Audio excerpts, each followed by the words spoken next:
안녕하세요, 여러분. 재미의 이유의 홍난지입니다. 네, 만화는 수지입니다. 네, 타이밍을 놓쳤네요. 네, 너무 오랜만에 녹화하죠. 그러네요. 네, 언제 녹화가 마지막이었죠? 양세준 작가님과는 7월에 녹화하고 마지막인가요? 정확하게 잘 모르겠어요. 더울 때 하고 마지막이었던 것 같긴 한데. 그쵸. 네. 제가 뭐 찍었지? 뭐가 마지막이지? 하이큐 특집 했다. 하이큐 8월에 올라갔지만 7월일걸요? 그래요? 네, 아닌가? 모르겠습니다. 아무튼 그게 마지막이었던 것 같은데요. 아무튼 굉장히 오랜만에 저희가 만나서 네, 녹화를 진행하고 있습니다. 방학 동안 엄청 바쁘셨고 개강하고 나서도 바쁘시죠? 네. 지금 교수님께서 3학년 졸업반 학생들을 맡고 계시니까 네. 아마도 공모전에 엄청나게 많이 지금 응모하는 시기여서 네. 네, 여름부터 그게 이제 겨우 끝나서 이제 좀 한숨 돌리는 상황이고요. 그러니까 네이버 웹툰 공모전이 크게 두 개잖아요. 네. 지상최대 공모전과 최강자전이 있는데 그쵸? 제목이 거창한 공모전 두 개가 있는데 이제 그 공모전이 지상최대 공모전 1기, 2기로 나뉘어 있는데 1기가 6월 그리고 7월에 최강자전 그리고 8, 9월에 또 지상최대 2기 막 이렇게 연달아서 붙어버렸어요. 그래가지고 학생들이 이제 다 각자 자기한테 맞는 공모전을 제출을 하니까 심지어 이제 그중에 2개 낸 애들도 있잖아요. 그쵸. 그러다 보니까 한동안 이제 공모전 지도하느라고 좀 정신이 없다가 최근에 이제 제출이 다 끝났습니다. 그러면 주로 이 공모전 지도라는 건 프로세스가 어떤 거예요? 그러니까 어떤 걸 주로 그리고 피드백해 주세요?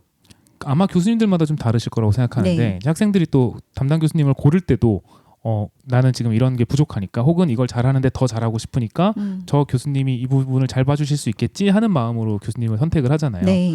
근데 이제 저한테 오는 학생들 중에 상당수는 이제 연출과 작화 쪽에 도움을 받고 싶어하는 친구들이 많고 그러다 보니까 콘티 단계에서의 피드백 과정이 좀 많고요. 보통은 네. 기획 단계에서도 같이 이제 스토리에 대한 이야기를 나누긴 하는데 보통 1학기에 공모전을 내려고 하는 친구들 같은 경우는 3학년 올라올 때 이미 스토리는 어느 정도 좀 마련이 되어 있는 경우들이 많아서 보통 이제 기획 단계보다는 연출 단계에서 좀 많이 이야기를 나누게 되고 그렇죠. 지금 말씀하신 연출 단계가 그러니까 전체적인 어떤 조율이나 그런 어떤 스타일을 만드는 연출이라고 보는 건가요? 아니면 콘티 단계를 말하는 건가요? 콘티 단계에서의 연출 얘기가 많고요. 그런 거 하면은 가끔 이제 작화 쪽에서도 스타일이라든지 뭐 아니면은 작화 완성되는 부분에서 뭐 놓친 부분들 봐주고 이런 경우도 많이 있죠. 진짜 바쁘셨겠어요. 그리고 이제 또 네. 작품 연재하셔야 되니까 네. 또 엄청 작가 생활로 돌아가서 이제 마감 생활자가 곧 되시잖아요. 사실 이미 그런 상황이고요. 세이브 원고 쌓고 있고 그저께 밤새가지고 어제 제가 카톡에 답장을 못 드린 이유가 주무셨구나. 네, 완전히 그 밤을 새고 1교시 수업이었어요. 프로젝트 수업이었으니까 한숨도 못 자고 프로젝트 수업하고 끝나고 이제 저녁에 저녁 먹고 집에 들어갔더니 이제 의식을 잃어서 일찍 잠들었었죠. 와, 엄청 힘드신 일정을 지금 소화하고 계세요. 네, 이게 무리를 안 하니까 진행이 안 돼서 좀 어쩔 수 없다 무리를 좀 해야 되겠다라고 생각을 해가지고 밤을 좀 샜더니 그래도 다행히 요즘은 좀 작업 속도가 다시 좀 올라와서 지금 세이브 원고 쌓고 있거든요. 네. 그래서 아직까지는 어시 없이 혼자서 작업을 했는데 네, 한 7화 정도 작업을 했더니 그래도 좀 이제 하루 이틀이면 작화를 다시 올릴 수 있는 상태가 돼서 네. 지금 아직 어시가 없었기 때문에 제가 이제 밤을 샌 거고 어시가 생기면은 좀 일손을 나눌 수 있으니까 네. 잠을 자면서도 사람답게 살면서 원고를 할 수 있지 않을까 기대하고 있습니다. 네, 제발 그래야 될 텐데요. 너무 네. 건강을 해치실 것 같아요. 그렇게 밤을 샐 수 있을 날이 이제 얼마 안 남았어요. 그래서 사실 딱 네. 어제 학생들한테 했었던 얘기였는데 네. 아직은 밤을 샐 수 있는 것 같아. 그 얘기를 했었어요. 이제 곧 마지노선이 옵니다. 이제 나 죽겠다. 나 이제 죽는구나. 나 정말 생명의 위협을 느낀다라는 시기가 오는데 제가 요즘에 약간 이 몸살이 안 낫는 시기예요. 그러니까 아이고. 이게 왜 이렇게 아프지? 왜 내가 이렇게 계속 약간 짜부라져 있다고 해야 되나? 컨디션이 네, 컨디션이 계속 안 좋은 상태로 막 이런 데가 계속 막 쑤시는 네. 그래서 뭐지? 내가 뭐 했다고 이러지? 라고 생각했는데 이게 전처럼 일을 하면 안 되는 시기가 이제 온 거예요. 피로 누적 이런 거. 예, 예. 잠을 맨날 뭐 새벽 2시에 잔다든지 뭐 새벽 1시에 잔다든지 이게 늘 일상이고 그냥 평소대로 학교 와서 수업하고 나중에 뭐 마감 있으면 마감 치고 애들 돌봐야 되면 돌보고 다른 또 뭐 수업 자료 준비하고 이런 일상을 하더라도 이제는 정말 시간을 압축해서 정말 늦게 자지 말고 일찍 일어나서 정말 이런 생활을 해야 되는 시기인가? 그게 보조가 되지 않으면, 그러니까 운동이라도 이런 보조가 되지 않으면 이제 영양제로도 소용이 없다. 와 진짜 되게 충격이고, 충격이에요. 그렇군요. 얼마 안 남았어요, 쌤. 알겠습니다. 네. 지금 많이 그러니까 밤새면서 즐기세요. 아, 나 아직 젊구나. 젊구나 하면서 즐기시고 그리고 네, 아니 제가 무슨 말을 하겠습니까? 이미 늙었어. 난 틀렸어. 아, 무슨 말씀이세요? 난 정말 이젠 끝인 것 같아. 학생 중에 교수님이 저보다 네. 나이가 많다는 사실에 놀란 학생이 지금도 있었습니다. 아, 진짜요? 네, 어젠가. 네. 어머 기쁘다. 네, 아, 네, 기쁘네요. 네, 그런 어떤 약발로 좀 버텨야겠네요. 버텨줄까? 학생 중에 하나가 저 학생인 줄 알고 인사를 안 했었어요. 그건 네가 건방진 거고. 그래요? 웬일이야? 자글자글한 거 안 보였나 보다. 다행이다. 네. 네. 아무튼 지금 근황이라고 할 거는 학생 지도하고 제 역할이라는 게 지금 학교에서 교수로서는 그 학생 지도니까 네. 공모전 지도하느라고 좀 많이 바빴었고 이제는 졸업 전시 준비가 되겠죠. 그리고 작가로서는 지금 런칭 준비를 막바지까지 와 있습니다. 아, 너무 바쁘신 시간을 보내고 계세요. 네, 그리고 네. 이제 최세거 씨를 새로 구했습니다. 오. 정해져서 지금 어제 같이 밥도 먹고 오. 역할에 대한 이야기를 좀 나누고 왔어요. 아, 이제는 그러면 다음 주부터는 밤새실 일이 없는 건가요? 그랬으면 좋겠는데 모르겠습니다. 그럼 지금 작업은 한꺼번에 뭔가 스케치를 확 하시고 펜선을 탁 하고 뭐 4화 분량 모조리 모아서 하고 뭐 이런 식이에요? 아니면 하나씩? 하나씩. 그치. 저는 성격이 이렇게 당장 뭔가 지금 하고 있는 거가 결과물이 나오지 않으면 답답해서 다음 거를 시작을 못하는 성격이라서 그 이종곤 작가님이 늘 말씀하시는 사주사화 네, 원고 네, 있잖아요. 네. 해보려고 했는데 그것도 이렇게 사람이 성격이 좀 체계적이어야 할 수 있는 것 같더라고요. 당장 심지어 한 회 원고 하다가도 너무 답답해서 한 페이지씩 완성할 때도 있어요. 그 마음도 너무 이해가 돼요. 그렇게 예. 안 하면 진행이 되고 있는 게 퍼센트가 안 보이니까 그치. 너무 답답해서 예. 어쨌든 한 페이지를 완성해버리면 전 12페이지를 놓고 작업을 하거든요. 그러면 어쨌든 12분의 1이 됐다는 게 너무 명확하잖아요. 그렇죠. 그게 돼야지 좀 진도가 앞으로 나가는 기분을 느낄 수 있어서 가끔은 그냥 일단 한 페이지라도 완성하자 하고 그냥 갈 때도 있어요. 너무 진도가 안 나가면. 그게 그 참을성이라고 해야 되나? 인내심 그리고 뭔가 체계적인 성격. 그리고 또 후에 네가 보상을 받을 수 있단다. 그런 것들을 잘 참아내는 사람들이 공부를 잘하는. 그렇죠. 그 뭐지 마시멜로 이야기. 네. 그거잖아요. 네. 네, 근데 저도 사실은 그런 성격이 아니라서 네, 양세준 쌤이랑 비슷해요. 그래서 저도 눈에 좀 보여야 돼요. 이게 얼만큼 내가 진행이 되고 있는가. 저 항상 그 글을 쓸 때 요즘 의뢰를 받을 때 뭐 원고지 30매, 원고지 40매 이렇게 써주세요 하면은 늘 검색을 해요. 기억을 안 하고 늘 검색을 해요. 원고지 30매는 A4로 몇 장? 뭐 이런 거를. 저는 진짜 그런 경력이 훨씬 짧으니까 네. 전 되게 가끔 받잖아요. 가끔 받으면 의뢰하신 분한테 다시 물어봐요. 원고지 몇 장인가요? 그게 A4가 몇 장이에요? 장인가요? 네, 저는 원고지 써본 적이 없으니까 그러니까요. 초등학교 때 이후로는 맞아요. 네, 사실 네, 저도 그래서 늘 검색을 해서 그 분량이 맞는지 틀리는지 늘 확인해가면서 계속 문서 정보를 봐요. 문서 통계를 보면서 아직 몇 자가 모자라. 아직 몇 매가 모자라. 이러면서 쓰는데 그게 약간 이렇게 내가 얼만큼 왔는지를 보는 데는 되게 좋고 나름 계속 얼마 안 남았어라는 시기가 오면 되게 기뻐요. 그렇죠. 네. 저는 그런 거 제일 힘들 때가 절반인 것 같아요.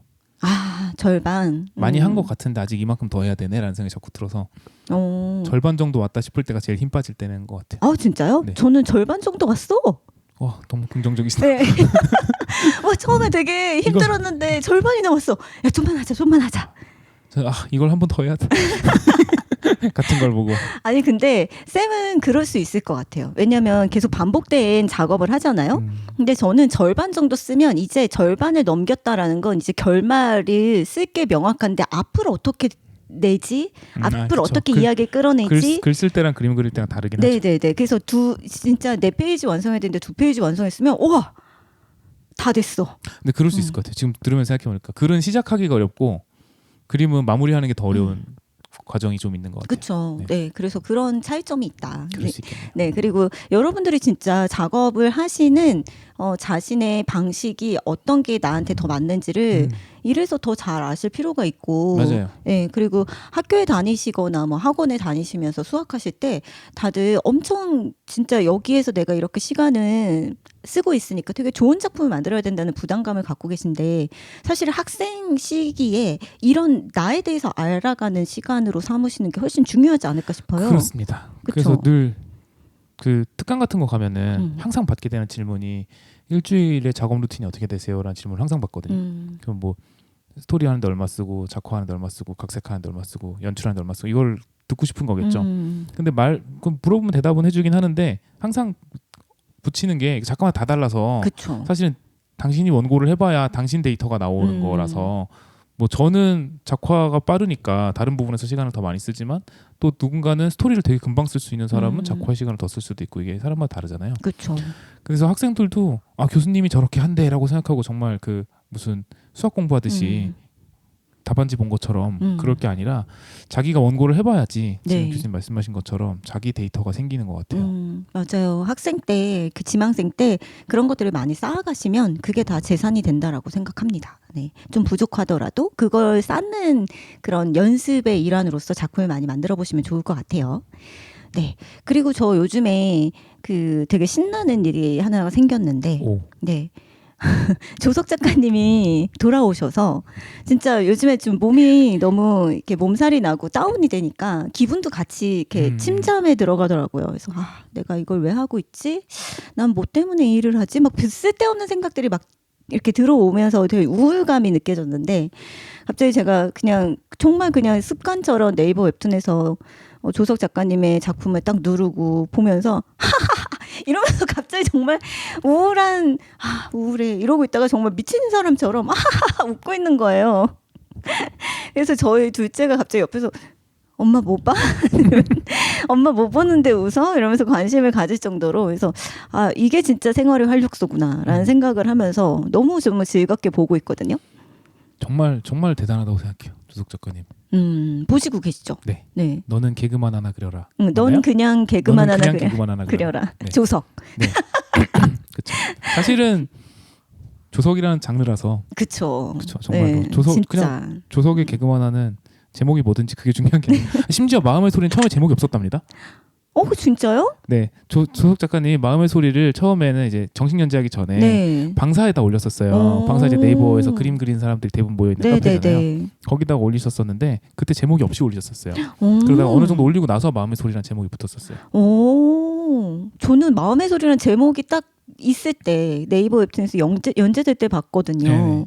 원래는 제목이 없었군요. 네, 그러니까 근데 이게 되게 중요한 거인 게 그만큼 사실 사람들이 대작은 굉장히 오랜 준비를 거쳐서 나올 거라고 생각을 하지만 실제로 그렇지 않은 경우들이 되게 많거든요. 그렇네요. 저 방금 좀 전에 뭐 작가님과 함께 식사를 하고 왔는데 네. 작가님이랑 그 저희 학생 하나랑 또 저희 작가님이랑 저랑 같이 밥 먹었는데 둘 다 학생한테 해줬던 얘기 중에 하나가 그거였어요. 공모전은 한 2-3달 준비해서 나가는 게 나아. 그런 얘기를 했어요. 그러니까 너무 오래 준비하면 오히려 더 어려운 지점들도 생기거든요. 그래서 너무 오래 한 작품 가지고 있는 것보다 물론 작가마다 방법이 다를 거라고 생각하지만 사실은 오래 준비하는 것만이 능사는 아니라서 그렇죠. 네, 일단은 작품으로 부딪혀보는 그래서 저희가 이제 정말 그 이종문 작가님이 많이 말씀하셨던 게 옛날에 뭐 기승전 원고해 뭐 이런 얘기 했었잖아요. 그렇죠. 사실은 그래서 원고를 빨리 들어갈 수 있는 거가 되게 중요한데 조석 작가님도 그런 분이셨던 것 같아요. 맞는 말씀이신 것 같아요. 그러니까 뭔가 힘을 잔뜩 주고 나 이런 거 해내겠어라고 하는 의지도 굉장히 중요하다고 생각하지만 어떤 면에서는 그냥 힘을 빼고 그걸 오랫동안 유지하는 것만으로도 굉장히 대단한 일이에요. 맞아요. 그게 그냥 것만으로도가 아니라 그 유지할 수 있다는 것만으로도 정말 네. 높게 평가받을 만한 일이거든요. 그럼요. 네, 그 성실성과 그 꾸준함은 누구도 따라잡을 수가 없죠. 그렇죠. 그리고 오래 붙들고 있을수록 잡생각이 많이 드는 것 같아요. 그럼요. 그리고 그 특히 신인 때는요. 되게 어려운 것 중에 하나가 나와 독자의 정보력의 그 격차를 해소하는 게 되게 어려운 일이거든요. 어렵죠. 그러니까 나는 이 캐릭터에 대해서 너무 많은 걸 알고 있고 이 세계관에 대해서 너무 많은 걸 알고 있는데 독자는 아무것도 모르는 상태고 그러면 그 시각의 차이를 의식하면서 만화를 그려 나가야 되는데 이게 사실은 되게 어려운 작업이잖아요. 그쵸. 그런데 오래 연재를 준비할수록 사실은 그 격차가 점점 커지는 거거든요. 그래서 그거를 다룰 수 있는 거가 되게 쉬운 일은 아니에요. 그걸 잘 해내면은 물론 좋은 작품이 나오겠지만 그래서 사실은 꼭 오랫동안 가지고 있다고 해서 무조건 유리해지는 건 아니다라는 그쵸. 얘기는 항상 학생들한테도 많이 하게 되죠. 네. 그런 면에서 조석 작가님이 다시 돌아오셨다라는 점에서 되게 기쁘기도 하고 독자 입장에서 기쁘기도 하고 그리고 네, 근데 이게 정확히는 개그만 하러 돌아오셨다. 아, 네. 왜냐하면 사실은 계속 계셨죠. 맞아요. 뭐 행성인간이나 네, SF도 그리시고 스릴러도 스릴러도 그리시고 미스테리물도 그리시고 네. 되게 다양한 작품을 해오셨고 사실은 조석 작가님이 그걸로 이제 자학객을 많이 하시잖아요. 지금 나 여기 있었어 계속 뭐 이렇게. 근데 이제 사람들이 이제 조석이라는 캐릭터가 빛나는 건 항상 이제 마음의 소리 같은. 그쵸. 그건 작가이자 캐릭터였으니까 네. 그 조석을 기다렸던 거라면 이제 마음의 소리 2부에 해당하는 지금 그리고 계신 작품에서 조석이 돌아왔다라고 받아들일 수 있는데 사실은 작가로서는 계속 활동하셨죠. 네, 저도 그 예전 작품들 다 좋아하거든요. 문유 너무 좋아했어요. 문유 완전 좋아했고요. 중국에서 영화가 돼서 너무 네, 한국에서도 네, 영화가 되기를 바라는 마음이었고 제가 문유를 보면서 제가 아직까지도 학생들한테 문유를 추천을 해요. 수업 시간에. 근데 그 문유에 추천하는 지점이 딱 있거든요. 그 몇 화인지 기억이 안 나는데 후반쯤에 주인공이 자기가 이제 죽을 줄만 알았던 주인공이잖아요. 네. 나 혼자만 이 달기지에 그쵸. 살아남았기 때문에 나는 이제 죽겠지? 네. 라는 생각으로 오랜 시간 동안 살아남은 그런 주인공의 이야기인데 그 주인공이 이제는 너무 오랫동안 살아남았다 보니까 자만심에 빠진 거예요. 그래서 내가 되게 잘하고 있나 봐 라는 생각에 빠져 있었는데 그때 누군가가 이렇게 얘기를 해줘요. 네가 지금 너 혼자 잘해서 여기서 살아남은 줄 알아? 달기지가 잘한 거야. 너 그 길 가다 핸드폰을 갖고 보면서 길을 간다고 생각해봐. 그때 너는 사고 당하지 않아서 네가 참 핸드폰을 보면서도 난 길을 잘 가네라고 생각하겠지만 너를 보고 다른 누군가가 피해 준 거야. 라는 식으로 얘기를 하는데 저는 그게 조석 작가님이 자기 자신에게 하는 말 같았어요. 그 당시에. 조서가 너도 네가 잘하는 거 같니? 네이버가 잘한 거야. 지금 인터넷이라는 공간이 네가 연재할 수 있도록 판을 깔아줬기 때문에 활동할 수 있었던 거야. 너 혼자만 잘한 게 아니라는 걸 기억해. 라는 식으로 들려서 저는 그때의 조석 작가님이 스스로 그렇게 생각한다는 걸 되게 감탄했어요. 왜냐하면 10년 이상을 마음의 소리로 거의 계속 탑을 찍고 계셨고 문유를 연재하실 때만 해도 정말 한국의 대표적인 웹툰 작가였잖아요. 그럼요. 지금도 네. 뭐 그러시지만. 지금도 그렇지만 근데 그런 식의 사고를 하신다는 게 너무 멋있는 거예요. 맞아요. 네. 되게 성숙한 분이라는 생각이 많이 들어요. 그렇죠. 전 그래서 그런 지점이 한 번 더 감동을 했던 지점인 것 같아요. 그 전까지는 되게 성실하신 분. 정말 성실함으로 뭔가를 그 대표할 수 있는 캐릭터를 만든다면 이분이구나라는 생각으로 되게 존경했었는데 또 한편으로는 되게 정말 겸손이란 게 이런 거구나라는 것을 깨달아서 너무 재밌고 그리고 감동적으로 봤었어요. 저는 이제 그런 의미에서 제 머릿속에서 이제 아이콘 이신 분이 조석 작가님과 함께 곽백수 작가님이셨거든요. 아, 네, 맞아요. 가우스전자를 네. 그리셨던 곽백수 작가님 정말 일일 연재. 진짜요. 그 사실 이제 스포츠 신문에서 주로 활동을 해오셨었기 때문에 또 네. 그동안 그래서 일일 연재가 익숙하셨을 수도 있지만 어쨌든 사람이 할 짓이 아니거든요, 사실은. 그럼요. 그거를 매일매일. 굉장히 오랫동안 네. 1000회 이상 막 진행을 하실 수 있었다라는 거 너무너무 대단하고 근데 그게 그냥 그렇게 했다라는 것만으로도 대단한데 저는 가우스전자의 마지막 화가 너무 좋았었거든요. 그래서 예전에 웹툰스테이 때 만났을 때 작가님 기억하실지 모르겠지만 곽백수 작가님 옆에 제가 앉아서 말씀까지 드렸었어요. 저 가우스전자 마지막 회 보고 너무 좋아서 되게 여러 번 읽었다고 말씀드렸더니 너무 되게 고마워하셨었거든요. 근데 얼마나 이걸 어떻게 끝낼지에 대한 고민을 많이 하셨을까. 왜냐면 일상물이기 때문에 이게 딱 대단원의 엔딩을 내기가 쉽지는 않을 수도 있잖아요. 그렇죠. 근데 너무 일상물다운 엔딩을 음. 잘 만들어내셔서 내일도 다시 만나라고 끝내버리셨거든요. 그게 너무 좋았어서 너무 좋았었어요. 그리고 마음의 소리 후기도 저는 너무너무 좋았어요. 후기 그리- 저 울었잖아요. 그릴 걸 다 그려서 그만둡니다라고 하셨는데 그게 너무 멋있었어요. 근데 또 돌아오셨네. 네. 근데 저희 오늘 방송에서 무슨 얘기를 나눌지에 대해서 말씀을 안 드렸는데 네. 사실은 지금 이미 근황에서 스무스하게 시작한 거랍니다. 네, 그런 겁니다. 네. 네. 저희가 오늘 이제 그 조석 작가님과 또 다른 가스파드 작가님, 네. 또 이동건 작가님 네. 등등 자기 이야기를 그리시는 작가님들이 자기 이야기로 돌아오신 분들이 동시에 한 3분 정도 계시잖아요. 네. 그래서 그분들의 복귀한 거에 대한 이야기를 하기로 했었고 지금 이미 이야기를 시작한 거이기도 한데 너무 반가워요. 그리고 그 SNS 저 이제 조석 작가님의 팬이기도 하니까 SNS에서 팔로잉 하고 계시죠? 네, 팔로우하고 있거든요. 네. 근데 인스타에서 인스타용 개그 만화를 그리실 것처럼 엄청 되게 맞아. 날려 그린 그림체로 네. 시작을 하셨었어요. 그래서 난 이제 플랫폼에서 벗어나서 독립 작가로 독립 작가로서 자본에 휘둘리지 않는 개그 만화를 그리겠다라면서 막 휘날리면서 이런 퀄리티로도 그릴 수 있지 막 이렇게 하시다가 어느 순간 갑자기 퀄리티가 정제되기 시작하더니 네이버에서 뵙겠습니다 이렇게 복귀를 알리셨단 진짜, 말이에요. 네, 근데 그거 진짜 너무 아이디어가 재밌었어요. 좋았어요. 네. 사실은 예전에도 그런 비슷한 맥락에 그 약간 개그를 하신 적이 있는데 그런 거 있었잖아요. 그 후기를 엄청 오랫동안 그리시다가 마음의 소리 끝나고 네. 후기라는 만화로 연재를 시작하셨잖아요. 진짜요. 너무 천재적이라고 생각을 네, 했었거든요. 정말. 네, 그 후기라는 만화는 또 스릴러라서 완전히 또 느낌이 완전 다른. 네네네. 그래서 저는 작가님이 자아가 몇 개로 분리되시나? 어떻게 이런 것들을 양립해서 만드실 수가 있지? 너무 대단하다고 생각하고 있어요. 네. 근데 그거를 그 후기로 이어지는 과정도 너무 재미있었고 그리고 이번에도 그 복귀하는 과정을 알리는 그 SNS도 네, SNS 활동도 너무 재밌었잖아요. 네. 그것도 되게 기억에 되게 많이 남고 그 그림체가 갑자기 되게 막 이렇게 날려 그리다가 점점 정제돼서 이제 다시 네이버에서 연재를 합니다라고 알린 거 너무 재밌었는데 그 그림체에 대한 이야기를 하면서 이제 가스파드 작가님 복귀까지도 이야기를 연결할 수 있을 것 같은데 네네네. 가스파드 작가님이 그 저기 이번에 연재를 시작하는 걸 알리는 방식도 재밌었어요. 10년 전에 연재가 끝난 선천적 얼간이들 후기를 이번에 올리셨잖아요. 맞아요.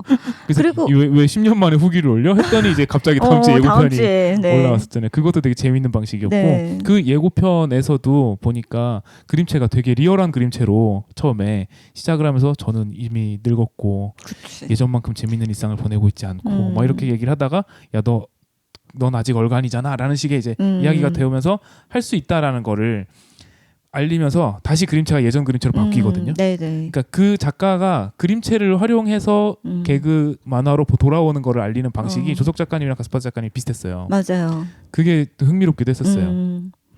가스파드 작가님은 그런 그림체로 뭔가를 표현하기를 좋아하시는 것 같아요. 맞아요. 그 가스파드 작가님의 선천적 얼간이들이 사실은 그 예능에서 나오는 자막 맞아요. 스타일의 어떤 표현을 보여주어서 훨씬 더 그 작품이 더 재미있게 웃길 수 있게 만들었다고 생각을 하는데 그 전자오락수어대에서는 그 옛날 픽셀. 2D 픽셀 게임을 오마주를 보여주기 위해서 정말 픽셀로 그리셨잖아요. 네, 그런 표현을 하신 것도 너무 재밌었거든요. 처음에 심지어 그 전자오락수를 시작할 때는 그 예고편을 동영상으로 만드셨잖아요. 맞아요. 그것도 되게 재밌었던 시도였다고 네. 생각했거든요. 네. 정말로 이제 게임 화면 같은 옛날 맞아요. 그 슈퍼마리오 같은 8비트 게임의 화면을 응용해서 그걸로 보여주시면서 시작한 것도 되게 재밌는 시도였었는데 맞아요. 작품 홍보하는 과정에 대한 것도 다 지켜볼 만한 것 같아요. 특히나 지금 말씀드리고 있는 작가님들 같은 경우에 자기 얘기를 직접적으로 그리시는 분들이시기 때문에 독자들과의 사이가 가깝죠. 굉장히 가깝잖아요. 네. 독자들 입장에서는 정말로 아는 사람의 SNS를 보는 것처럼 느껴질 만큼 가까운 사이를 유지하시는데 그러다 보니까 독자들과의 소통하는 방식에 있어서도 정말 프로페셔널하시다. 너무 잘하신다. 라는 생각이 드는 지점이에요. 네. 직접 뵈면 낯 안 가리세요? 엄청 낯가리시는 걸로 알고 있어요. 그렇죠. 네, 저는 조석 작가님은 먼 발치에서만 2번 뵀었거든요. 그냥 웹툰리스트 데이 같은 거에서 뵀었는데 그렇게 엄청 막 그 뭐랄까 사람들과 막 사교적으로 이러시는 분은 아니신 걸로 알고 있어요. 그런 그 성격이신 거랑 작품에서 이제 독자와 거리감이랑은 살짝 좀 다르게 느껴질 때가 있죠. 근데 아무튼 지금 작가와 독자와의 거리감이 가까운 작품들을 하시는 작가님들이 복귀한 이야기잖아요. 네. 근데 이거랑 묶어서 이야기할 수 있을 거라고 생각하는데 이 작가님들 복귀와 맞물려서 네이버 웹툰이 새로운 서비스를 같이 내놨잖아요. 네. 작가홈이라고 네, 네. 하는 작가용 SNS 같은 거를 네이버 웹툰 안에다가 기능을 만들어 주셨는데 공지사항을 올리실 수 있고 소통을 할 수 있는 공간인데 댓글은 아직 안 달리고 있어요. 이게 네. 앞으로 달릴지 안 달릴지는 저도 잘 모르겠는데 댓글 기능을 만드는 것 자체는 어렵진 않잖아요, 사실. 그렇죠. 안 근데 만드는 것도 괜찮지 않을까요? 저도 그러니까 일부러 안 만들어 놓은 거라고 생각을 네네. 하거든요.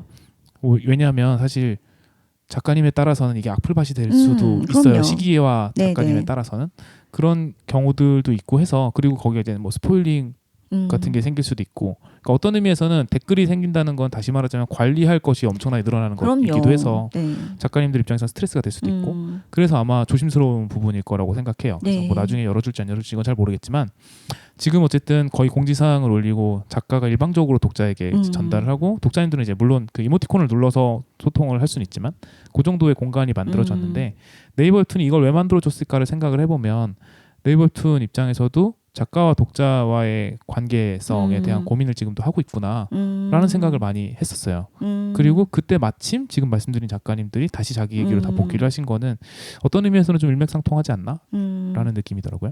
저도 정말 의도치 않게 작가님들이 가스파드 작가님이랑 조수 작가님이 이렇게 개그 만화, 일상 만화로 복귀하실 때 비슷한 류의 어떤 칼럼을 의뢰받은 적이 있어요. 한국형 개그 만화의 뭐 스타일, 뭐 이런 것들에 대해서 전문가시잖아요. 네.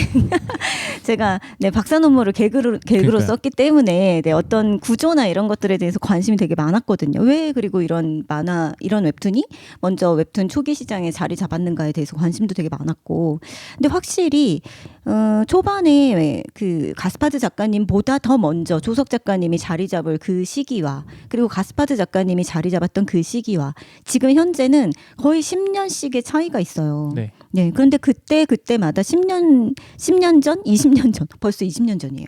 그때의 어떤 웹툰을 향유하는 방식이 굉장히 많이 다른 것 같아요. 굉장히 많이 달라서 저도 지금 양세준 작가님께서 말씀해 주신 그 말의 의미가 진짜 되게 많이 콕콕 와닿는데 그 조석 작가님께서 굉장히 그 데뷔를 하실 수 있었던 그 이유 그리고 그럴 수 우리가 그걸 즐겁게만 바라볼 수 있었던 그때는 지금보다도 오히려 작가와 독자 사이가 굉장히 더 가까웠다고 생각해요. 그랬죠. 지금보다도. 그리고 지금의 일상 작가님들보다도.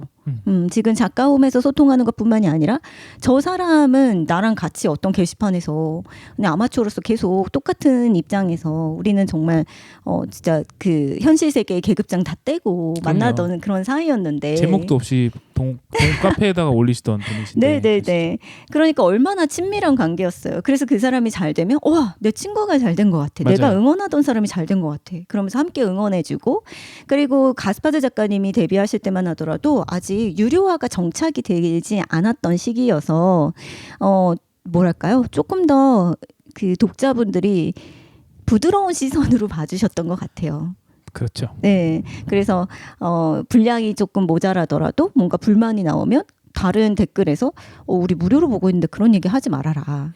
맞아요. 네. 그리고 작가님들 스트레스 받으시지 않게 되게 감사하다는 말도 굉장히 많이 올라왔고요. 지금 작품을 준비하고 계시거나 웹툰을 보신 지 얼마 안 되신 어린 학생분들은 이해할 수 없으시겠지만 불과 한 10년, 20년 전만 해도 20년까지도 아니죠. 한 10년 전 정도만 해도 웹툰은 그림 못 그려도 돼라는 말이 되게 많이 나왔었어요. 맞아요. 네, 스토리텔링이 가장 중요하다라고 얘기를 했었죠. 공감이 중요하다. 네, 그래서, 감정을 건드려라. 네, 그런 식의 얘기들이 되게 많았었고 퀄리티는 중요하지 않다라는 얘기들이 되게 많이 나왔었는데 지금 그런 얘기하면 콧방귀를 끼죠. 맞아요. 지금은 건강을 잃는 작가님들이 문제가 되는 상황이고 어시스턴트들이나 스태프들을 굉장히 많이 사용하고 되게 협업을 많이 하는 스튜디오 작품들도 많고 맞아요. 그러다 보니까 퀄리티가 엄청나게 올라가 있는 상태라서 그리고 퀄리티에 대한 요구치도 많고 그런 상황이라서 지금은 그런 얘기하면은 뭔 소리요? 라고 생각하시겠지만 그 당시만 해도 그런 얘기가 되게 당연하게 많이 나왔었고 맞아요. 그리고 이제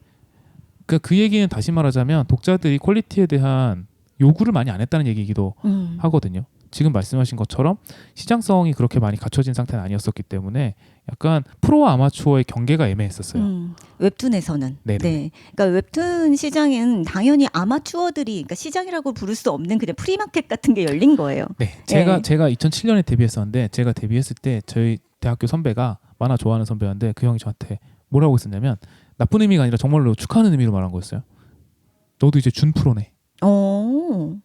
라고 데뷔를 했었거든요. 했는데. 그러니까 돈을 받고 네. 일을 하고 있는데 네네. 프로가 아니라 준 프로. 그러니까 아마추어랑 프로의 사이쯤에 있다라는 얘기인 거잖아요. 근데 그 말을 저도 듣고 기분 나빴던 게 납득이 됐었어요. 그러니까 그렇지 내가 지금 아직 데뷔는 하지 않았지만이라고 생각했었거든요. 맞아요. 아직 데뷔는 하지 않았지만 어쨌든 돈은 받고 있으니까 준 프로라고 할 수 있지라고 왜냐하면 프로. 왜냐하면 양세준 작가님의 그 시대, 그 데뷔했던 그 시기는 진짜 프로들은 출판 만화에 있어, 네네, 출판 맞아요. 만화 시장에 있어라고 생각하던 시기이고, 당연히 그러니까 웹툰을 볼 때는 다 무료로 보니까 이게 무슨 돈이 되겠어? 네, 라는 생각이 너무나 팽배했었던 시기죠. 그렇죠. 그러니까 유료화가 전혀 안 돼 있었기 때문에 네. 사실상 독자님들이 직접 저한테 돈을 지불할 수 있는 방법은 사실상 없었고 없었죠. 플랫폼에서 주는 돈밖에 없는 거였는데 그 플랫폼에서 주는 돈도 사실상 이제 알바 비용. 용돈 수준이지 정말로 진짜 아르바이트 비용 수준이지 이게 뭔가 직업으로서 기능할 수 있는 시장성이 갖춰지지 않았었잖아요. 맞아요. 그 시기에는 그래서 일상툰이 굉장히 많았었고 그리고 그 일상툰이 어떤 의미에서는 되게 소재가 다양하기도 했었잖아요. 왜냐하면 직업으로 생각을 하지 않았기 때문에 그렇죠. 뭐 회사를 다니면서 그리는 사람도 있었고 직업 경찰이 경찰의 일상을 그리기도 하고 간호사가 간호사의 일상을 그리기도 하고 학교 선생님이 교사로서의 일상을 그리기도 하고 그게 이제 신희철 작가님 작품이었어. 네네네. 그런 게 되게 많았었던 것처럼 일상툰의 전성기였었고 그러니까 일상툰과 개그 만화의 경계가 별로 없었고 그랬었죠. 그래서 네. 되게 다양한 작품들이 많이 나왔었던 시기였던 것 같아요. 그래서 그 네. 시기에 향수를 가지고 있는 분들도 되게 많을 거라고 생각하고요. 그렇죠. 네. 그리고 그런 옛날 그런 웹툰 시장을 생각을 해보면 시장이 아니라 그냥 웹툰 문화를 생각을 해보면 그러니까 웹이라고 하는 매체랑 떼어놓고 생각을 할 수 없으니까 당연히 댓글로 소통을 하고 즐겁게 우리 모두 함께 이 만화라고 하는 것으로 작가와 독자가 정말 우리 한 마음이 되어서 즐기는 네. 네, 그런 식의 시간들이었던 거예요. 네. 그래서 저도 글을 쓰면서 그런 식의 어떤 회상을 다시 한번 하게 됐어요. 그래, 옛날에 댓글 플레이라는 게 이렇게 누군가에게 공격하는 게 아니었는데. 응원이었어요. 네, 응원이고 우리끼리 그냥 코드 플레이를 한 거예요. 댓글에서 어떤 얘기가 나오면 저번 댓글에 그런 얘기 나왔었는데 라고 하면서 그 댓글에 나왔던 어떤 좀 유행어 아니면 주목할 만한 것들을 다시 한번 이렇게 회자하면서 우리끼리 아는 사람들끼리 되게 재미있는 농담 따먹기 하는. 그렇죠. 그러니까 네. 작품의 댓글란이 하나의 작품이 생기면 어떤 의미에서는 커뮤니티가 하나 생긴 것 같은 네. 느낌이었던 거죠. 이 만화를 좋아하는 사람들이 계속 같이 대화를 나눌 수 있는 놀이의 공간. 게시판이 매주 하나씩 열리는 네, 그거 같은 맞아요. 느낌이었죠. 네, 놀이의 공간이었죠. 그러니까 그 놀이의 공간을 우리가 생각을 해보면 놀이할 때 그 누구에게 상처를 입히려고 노력하지 않잖아요. 그렇죠. 음. 이게 비슷한 게 유튜브로 많이 옮겨갔다고 생각 들어요. 그렇네요. 유튜브 댓글란에 공격적인 사람이 생각보다 많지 않거든요. 맞아요. 그러니까 그 어떤 뭐 예를 들면 침착맨님처럼 상징적이죠. 침착맨님이 네네네. 원래 이말년 작가님으로서 그 시기에 웹툰계에서 맞아요. 굉장히 활동 많이 하셨던 네네네. 작가님이시니까. 근데 침착맨으로서 지금 유튜브에서 너무 활동 잘하고 계시잖아요. 근데 거기에 대한 댓글에는 침착맨과 내가 직접 소통하고 있다라는 느낌을 굉장히 강하게 받기 때문에 그분을 직접 공격하는 느낌보다는 물론 맞아요. 서로 장난으로 조롱을 하긴 하지만 그건 정말 친한 친구 사이에 약간 그런 느낌이고 정말 공격하기 위한 글을 쓰는 거는 좀 적다고 생각하거든요. 그쵸. 그런 분위기가 되게 그 뭐랄까 크리에이터와 소비자의 관계성 면에서 보자면 그 당시의 웹툰 분위기는 지금의 유튜버들이랑 어떤 의미에서는 좀 비슷하지 않나. 그렇네요. 굉장히 사이도 가깝고. 그렇죠. 자기 일상에 대해서도 거리낌 없이 공개하기도 하고. 네. 그러면서 어떻게 보면 일상에 대해서 거리낌 없이 공개를 한다는 건 나의 어떤 정제되고 완벽한 모습을 보여주려고 노력하는 게 아니라 허점을 노출할 맞아요. 수밖에 없어요. 맞아요. 그러니까 나는 이런 허점이 있다, 이런 결핍도 있고, 나는 이런 걸 잘 못하는데 이런 것들을 좀 우스꽝스럽게 내보이더라도 사실 누구에게나 자기한테 그런 지점이 있거든요. 맞아요. 네, 그런 것들을 그러니까 편하게 받아들인 거예요. 네. 쟤는 저렇게 잘났어? 그렇게 이런 시선으로 보는 게 아니라 저 사람도 저래.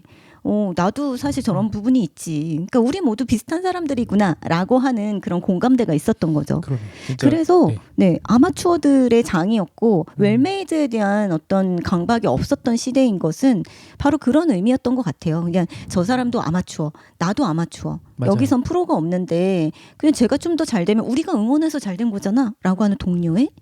근데 지금은 저는 아까 그 양세준 쌤 말씀하실 때 조석 작가님 마음의 소리 후기 보면서 되게 좋으셨다고 했는데 저는 어떤 부분에 후기에서 눈물을 흘렸냐면 웃기려고 만들었는데 상처를 주게 될 거라고는 생각을 못했습니다. 그러니까 화를 제 만화를 보고 웃기려는 만화를 보고 화를 내실 줄은 몰랐어요. 화를 내게 해드린 부분은 뭐 죄송합니다. 뭐 이런 식으로 사과를 하시는데 전 그게 너무 슬픈 거예요. 그러니까 처음에 우리는 마음의 소리를 보면서 되게 그냥 즐거웠거든요. 이말년 작가님 보면서 즐거웠고 가스파드 작가님 작품 보면서 너무 즐거웠어요. 그냥 웹은 즐기고 웃고 우리의 놀이의 공간이었던 거예요. 누구를 상처 입히고 너는 아니니까 저리 가고 혐오를 내뱉는 공간이 아니었는데 이렇게 그 완결을 하시는 순간 그런 말들이 올라오는 걸 보면서 많이 변했다. 정말 세상이 많이 변하고 그래서 열심히 노력을 했지만 이런 식으로 사과를 하면서 마무리를 짓는 저분의 심정이 어떨까라는 생각을 하면서 전 너무 슬펐어요. 좀 비슷한 맥락이 이건 다른 작가님의 작품이었는데 네. 남 작가님. 남 작가님도 정말 네이버를 대표하는 일상툰 작가님이셨죠. 네, 남 작가님이 후기에다가 뭐라고 써놓으셨냐면 일상툰을 연재한다라는 건 어떤 의미에서는 일상을 평가받는 거라고 얘기를 하시더라고요. 근데 그게 되게 와닿았어요. 그렇네요. 자기가 만든 픽션 작품을 공개하고 매주 그거에 대한 평가를 받는 것도 사실은 되게 가혹한 일인데 심지어는 나의 삶을 평가받게 되기도 하잖아요. 너 그렇게 하면 안 돼. 뭐 예를 들면 육아에 대한 이야기를 그쵸. 만화로 그리면 너 육아 그렇게 하는 거 아니야. 너의 애는 이런 점에서 예의가 없어. 같은 식의 비난까지 같이 당하게 되잖아요. 그렇네요. 그래서 예를 들면 가정에서의 가족들과의 이야기를 그리면 남편이랑 아내 역할에 대한 이제 막 댓글들이 달리기도 하고 자식과의 관계에 대한 댓글이 달리기도 하고 막 이러니까 되게 힘드신 지점들도 많으실 거라고 생각이 들어요. 그렇네요. 그러니까 다른 작품을 하는 작가님들과는 또 다른 종류의 고충이 있으시겠구나. 저는 제가 일상툰을 해본 적은 없으니까 항상 이제 저라는 사람은 항상 뒤에 있고 제 캐릭터들이 앞에서 연기를 하게 되는. 그쵸. 저는 이제 영화 감독의 역할이라고 저는 항상 생각을 했었는데 그런 맥락이 아니라 스스로 자기가 역할을 하셔야 되는 어떻게 보면 스탠디업 코미디 같은 느낌의 사람들은 자기가 말하는 거 하나하나를 전부 다 평가를 받을 수밖에 없잖아요. 그렇네요. 그런 점에서 오는 고통이 이상툰 작가님들은 굉장히 크실 거라는 생각이 들어요. 진짜 리얼 예능을 매주 한 편씩 그쵸. 보여드리는 거나 마찬가지라는 생각에서 알고 있을 뿐이지 트루먼 쇼예요. 진짜요. 네. 그런 느낌을 독자는 안 할지라도 작가님은 그런 생각을 하실 수도 있는 되게 쉽지 않은 작업이었겠구나라는 그쵸. 생각이 들어서 그냥 웃고 즐긴 것만으로도 너무 죄송하기도 하고 네, 그런 생각이 많이 들었어요. 그러니까 지금 이런 얘기를 하는 게 굉장한 많은 격세지감 20년 사이에 많은 격세지감을 느끼기도 하고 그리고 왜 현재 다시 이들이 돌아오게 되었을까 그러면서 작가움을 왜 열었을까를 생각을 해보면 좀 더 그 시대의 그냥 웃고 즐기는 그 놀이로서의 웹툰을 네이버 웹툰이 다시 좀 생각하고 있는 건가? 저는 그런 부분도 분명히 있다고 생각이 들어요. 네. 그러니까 이게 지금 혹시나 착각하실까봐 좀 덧붙이자면 네. 저희가 예전에 그랬던 시기를 이렇게 뭐랄까 유토피아처럼 이야기하는 건 아니고요. 네, 그럼요. 네, 그때 아까 얘기했지만 가난했지만 행복한 시절처럼 얘기를 했는데 정말 가난했답니다. 그리고 정말 좋은 게 있으면 또 어두운 면이 있어요. 그럼요. 네. 되게 안 좋은 점도 있었어요. 네. 근데 어쨌거나 이게 시대적 과제라는 게 있잖아요. 항상 지금 이런 상황이니까 우리는 이걸 이뤄야 돼라는 게 있는데 그 당시에는 그런 점에서는 굉장히 좋은 분위기였지만 그 시대적 과제가 시장성을 확보하는 것이었어요. 맞아요. 그러지 않으면 이 상태는 웃고 즐기다 그냥 다 사라져버릴 수도 있는 거였었기 때문에 지속성을 가지려면 시장성을 만들었어야 되는 상황이었었고 시장성이 어느 정도 갖춰져 있는 지금은 야 우리 너무 여기까지 왔는데라는 생각도 들기 때문에 물론 너무 시장을 빠르게 더 확보하는 네. 거는 중요한 일이지만 네네. 그와 동시에 작가와 독자와의 관계성이라든지 웹툰의 문화에 대해서도 다시 한번 생각해 제고해봐야 봐야 될 되는 시기가 시점이죠. 왔고 그거에 대한 움직임이 있는 것 같아서 반갑다라는 생각이 그럼요. 저는 네. 들더라고요. 네네. 그리고 네이버가 이 작가님들을 복귀시킨 거에는 그런 것도 좀 있다고 생각을 하는데 시장성을 확보하는 개념에서도 또 역시 마찬가지 좋은 수라고 생각이 들어요. 왜냐하면 이미 10대, 20대에서의 웹툰 독자층은 국내에선 포화 상태라고 생각하거든요. 네. 물론 이제 해외 시장이 점점 늘고 있어서 너무 다행스럽긴 한데 지금 네이버 웹툰의 연간 이용자 수나 이런 걸 보면 이게 말이 돼 싶은 수치잖아요. 맞아요. 야, 한국 인구에서 이게 말이 돼 싶은 음. 수치가 나와요. 근데 이거는 10대, 20대 얘기고 사실은 30대 이상에서는 여전히 좀 웹툰을 보는 문화가 예전보다는 많이 나아졌지만 적을 거란 생각은 좀 네네. 들거든요. 네. 근데 3, 40대의 만화 팬들을 확보하기 위해서 뭘 해야 될까를 생각하면 예전에는 무협 만화를 늘린다든지 혹은 이제 뭐 오피스몰을 늘린다든지 하는 식의 움직임이 있었다면 지금은 어떤 의미에서 더 쉬운 방법이 생긴 거예요. 웹툰 그렇죠. 역사가 한 15년, 20년 되니까 야, 예전에 인기 있었던 분들이 다시 복귀하면 그것만으로 그 팬분들이 다시 그럼요. 돌아오잖아. 네. 그러니까 가능한 거예요. 그쵸. 그래서 가스파드 작가님이 예고편을 올리실 때 그런 얘기를 써놓으셨잖아요. 그러니까 20대 때만큼 지금은 이제 재밌는 일상을 보내고 있진 않아서 그래서 내가 이걸 할 수 있을까 걱정된다라는 식의 이야기를 하셨었는데 되게 진심으로 한 걱정이실 네. 거라고 생각하거든요. 근데 네이버 웹툰이 그럼에도 불구하고 가스파드 작가님께 다시 선천적 얼간이들의 연재를 같이 하기로 한 거에는 저는 그 부분도 있다고 생각을 해요. 똑같이 예전 20대 때보다 재밌는 일상을 보내고 있지 않은 3, 40대의 독자들은 어떻게 보면 지금의 선천적 얼간이들에게 또 공감을 하겠죠. 같이 나이 들어가는 네. 공감대를 또 공감을 할 만들어갈 거예요. 수 네, 있잖아요. 네, 네. 조석 작가님 작품도 마찬가지고 그럼요. 조석 작가님이 마음의 소리에서는 미혼이셨지만 네. 어느 순간에 애봉이라는 이제 아내분 캐릭터가 나오고 지금은 아이들. 두 아이의 아빠로서 보내보는 일상을 그리고 계시잖아요. 진짜 같이 나이 들어가는 네. 그거를 보는 정말 현실판 트루먼 쇼 같은 그 재미를 만드실 수 있는 분들은 그 시기에 그 작품을 연재하셨던 작가님들밖에 없기 때문에 지금 더 개그 만화를 잘 그리는 사람이 있을지라도 조석 작가님의 역사를 쌓아오신 건 조석 작가님의 자산이기 때문에 그쵸. 그 역사를 가지고 있는 사람만이 할 수 있는 퍼포먼스잖아요. 맞아요. 네, 그래서 그거에서 오는 어떻게 보면 시장성을 확보하는 데 있어서 되게 좋은 수였다라는 생각도 들어요. 30, 40대 독자층이 다시 돌아오게 만드는. 왜냐하면 제 주변에 있는 저도 이제 나이가 40이니까 제 주변에 있는 친구들 중에도 그런 얘기 가끔 하거든요. 옛날에 웹툰 되게 재밌게 봤었는데 지금은 자기는 이제 노블 코믹스를 별로 안 좋아하는 사람들은 요즘은 웹툰 볼 거 별로 없는 것 같아. 너무 많아서 못 찾겠어. 이런 얘기하는 경우들도 있어요. 네. 근데 그런 분들은 되게 반가우실 거라는 생각도 들어요.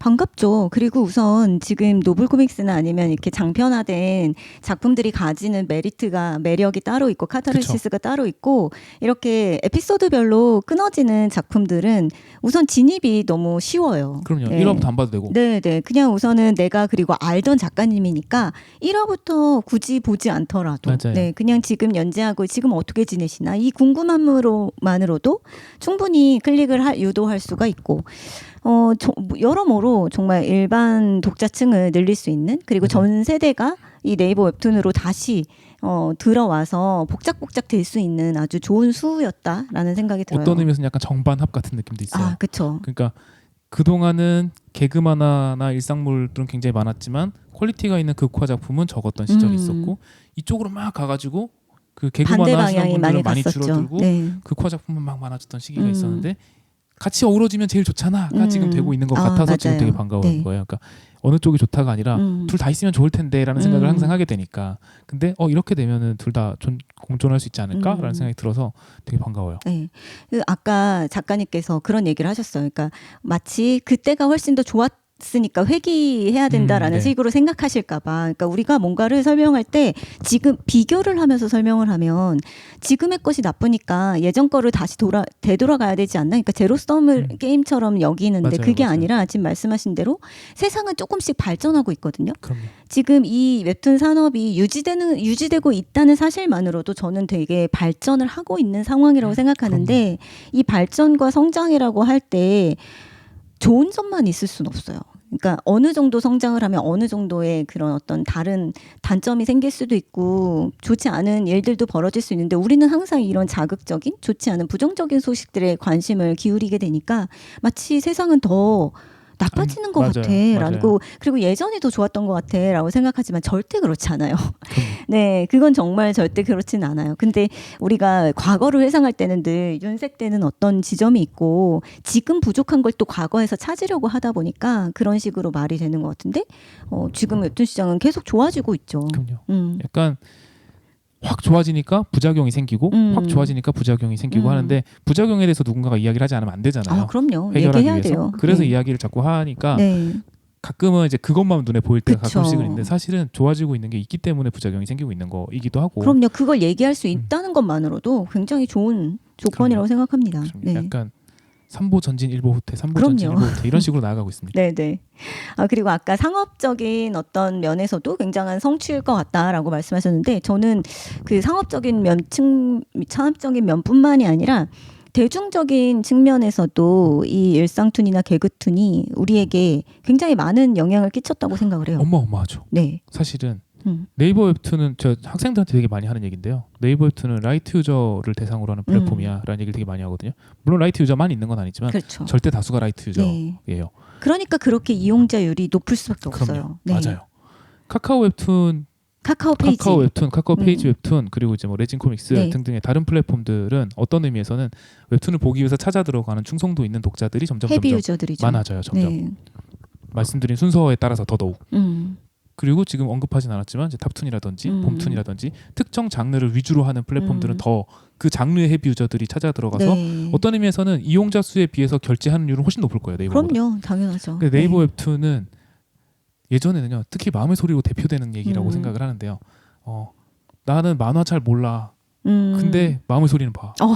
맞아요. 그런 분들 진짜 많았어요. 정말 많았어요. 네, 개그 콘서트 같은 거예요. 네. 코미디 프로를 특별히 좋아해서가 아니라 개코는 그냥 보는 거지 뭐. 일요일 약간, 저녁엔 그냥 네, 약간 보는 거지. 그렇게 전 국민의 루틴처럼 네. 되어 있는 게 마음의 소리였었다고 생각하거든요. 맞아요. 기억나는 게 뭐냐면 마음의 소리에서 그 드래곤볼이나 슬램덩크 패러디를 되게 많이 하세요. 네. 그 조석 작가님 저보다 한 살 많으시거든요. 오. 그 40대 초반이신 건데 네. 그러니까 드래곤볼이나 슬램덩크를 엄청 좋아하셨던 세대겠죠. 저도 그러니까. 그렇죠. 그래서 패러디 되게 많이 하시잖아요. 근데 원기옥을 패러디하신 적이 있어요.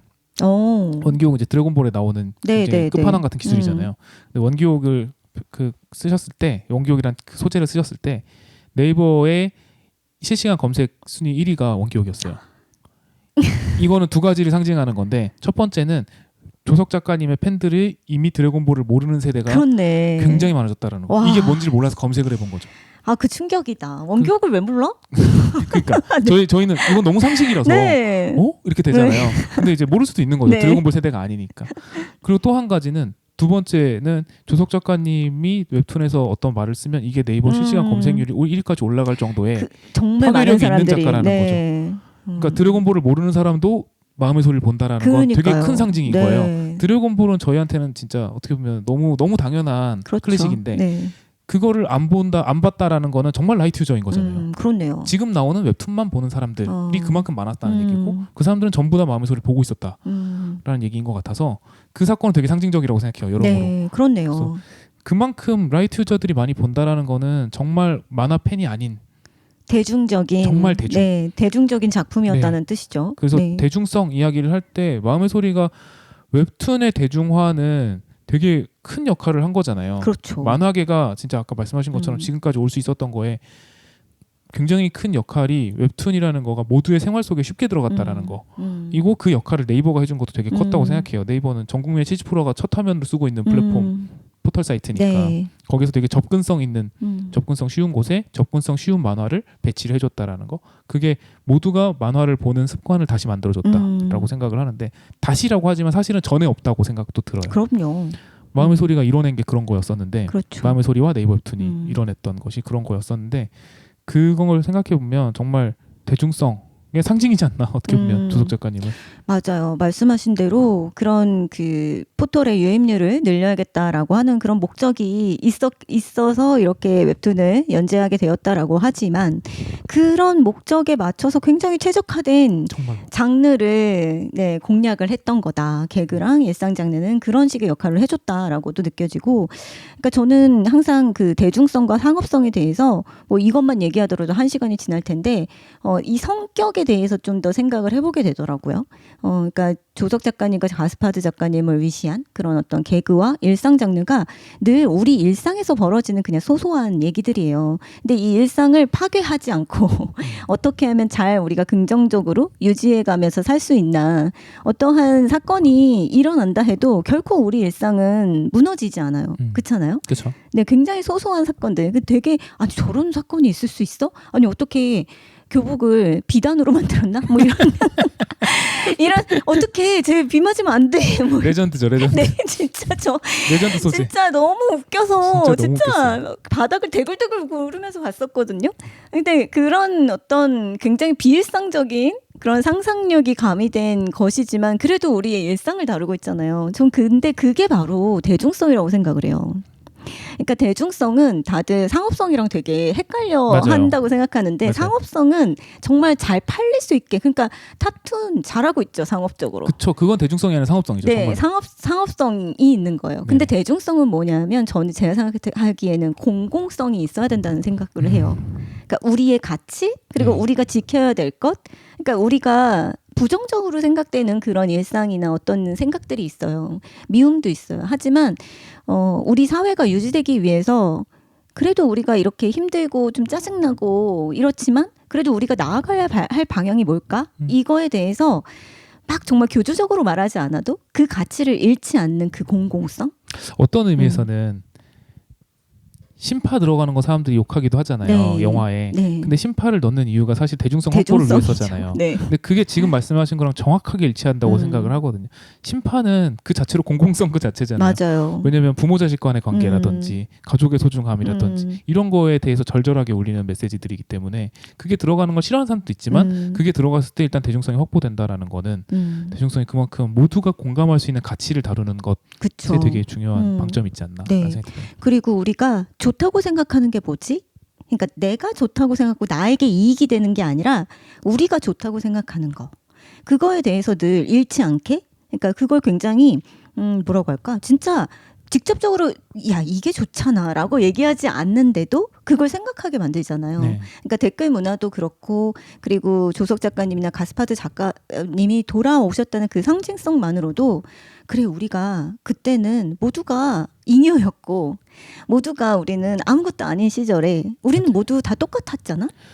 라는 생각을 다시 일깨우게 하면서 저는 뭔가 그런 대중성에 대해서 다시 한번 우리가 진짜 좋다고 생각하는 게 뭔지에 대해서 다시 한번 생각해 볼 만한 기회를 마련해 줬다고 생각해요.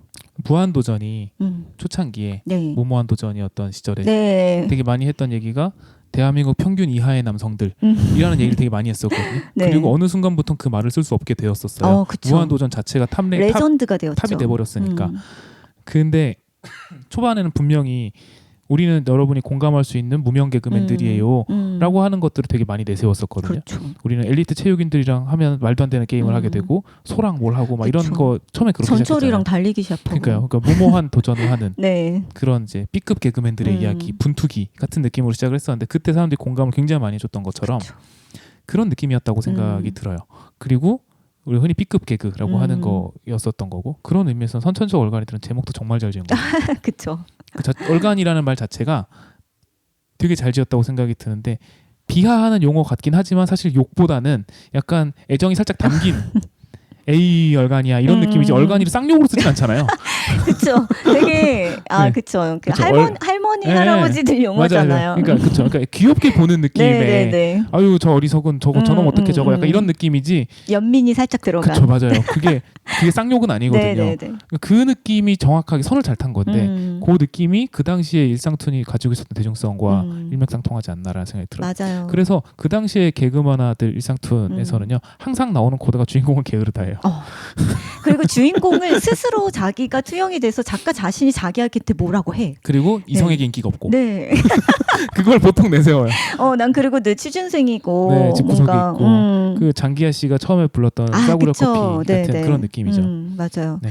그랬기 때문에 그냥 자기 자신을 쉽게 투영할 수 있었고 공감할 수 있었고 그리고 우리라고 하는 것들을 더 많이 생각할 수 있게 했던 것 같아요. 근데 사실 지금은 이 사회 자체가 좀 각자 도생이고 뭔가 손해 보면 안 된다라고 하는 생각들이 뭐 손해를 봐도 된다는 얘기가 아니라 너무나 그게 최대의 가치, 최고의 가치인 것처럼 여겨지는 세상인데 사실 그거 말고 우리가 좋은 것에 대해서 다시 한번 생각해 볼 수 있지 않을까라는 얘기를 아주 조심스럽게 얘기하고 있는 그런 움직임이 아닐까라는 생각을 해서 저는 마음이 되게 따뜻해졌고 저도 그런 마음에서 그 칼럼을 마무리를 지었었거든요. 지금 네. 말씀하신 거 들어보니까 아까 홍난지 교수님이 말씀하셨던 후기에서 마음이 아프셨다고 했었던 조석 작가님이 이런 부분들까지 고민하셨구나 싶은 그 부분이 레전드 만드신 거라고 생각도 드네요. 그러니까 대중성의 화신이시잖아요. 아까 말씀드린 것처럼 네. 그만큼이나 그 대중성과 공공성이 어떻게 보면 맥락이 닿아 있는 개념이라면 조석 작가님은 무해하기 위해서 굉장히 노력을 많이 하셨고 자신이 무해하지 못했던 부분에 대해서 사과하셨죠. 사과도 하시고 그런 분이셨다라는 게 어떤 의미에서 되게 의미 있는 것 같아요. 맞아요. 그리고 조석 작가님이 얼마나 대중적으로 파괴력이 있었는지를 알려줄 수 있는 또 하나의 레전드 일화는 네. 원기옥이 하나 있었고 네. 저게 있죠. 그 차도남이란 말을 조석 작가님이 만드신 거잖아요. 그래요? 몰랐는데. 조석 작가님이 차도남이란 말이 예능에서도 쓰이고 너무 한 2010년대쯤에는 그냥 문화 코드였잖아요. 네. 드라마에서도 현빈이 차도남이고 뭐 이런 거 네. 너무 당연하게 썼었잖아요. 근데 조석 작가님이 제가 알기로는 마음의 소리에서 차도남이란 말을 고의로 만드신 유행어예요. 억지로 밀어붙여서. 진짜요? 네. 차가운 도시 남자 하지만 내 여자에겐 따뜻하겠지. 이게 코드거든요. 이게 정확한 문장이거든요. 이걸 꽤 여러 번 반복해서 썼어요. 네. 그래서 그 골방 환상곡의 원희 작가님이 네. 엄친아를 만드셨고 조석 작가님이 차도남을 만드셨고 와. 그리고 최근에는 이제 그거 관련해서는 저기 치즈 더 트랩에서 나왔던 손민수 하다가 네, 맞아요. 일반적으로 지금 많이 네. 쓰이는 손민수가 누군데라고 하면서도 사람들이 쓰잖아요. 그런 식으로 웹툰에서 나온 대중적으로 쓰이고 있는 유행어들 중에 하나가 조석 작가님 만드셨던 차도남이었던 걸 기억하고 와, 있어요. 차도남 멋지다 더. 그렇죠. 네. 그냥 일반 명사처럼 쓰였었죠. 저 몰랐어요. 엄친아와 더불어서. 네, 와, 진짜. 네, 그래서 너무 반갑다는 이야기. 네, 오늘은 그 반갑다는 이야기를 1시간 동안 했네요. 네. 왜 반가운지. 네. 그리고 네, 맞아요. 왜 반가운지에 대해서 구체적으로 얘기를 해봤어요. 그러면서 아주 약식으로 웹툰의 역사를 살짝 훑었네요. 그러네요. 네. 근데 진짜로 그만큼 가치가 있는 작품들이었었고 네. 최근에 이동건 작가님 작품도 되게 재밌게 보고 있거든요. 네네. 그것도 좀 처음에는 이제 로맨스 만화를 새로 시작하는 것처럼 말씀하시고 그리고 그 로맨스 소재를 찾는 자신의 고충을 말씀하시고 그러다가 결국은 자신의 로맨스 역사를 네. 이야기하는 일상툰이잖아요. 어떤 의미에선.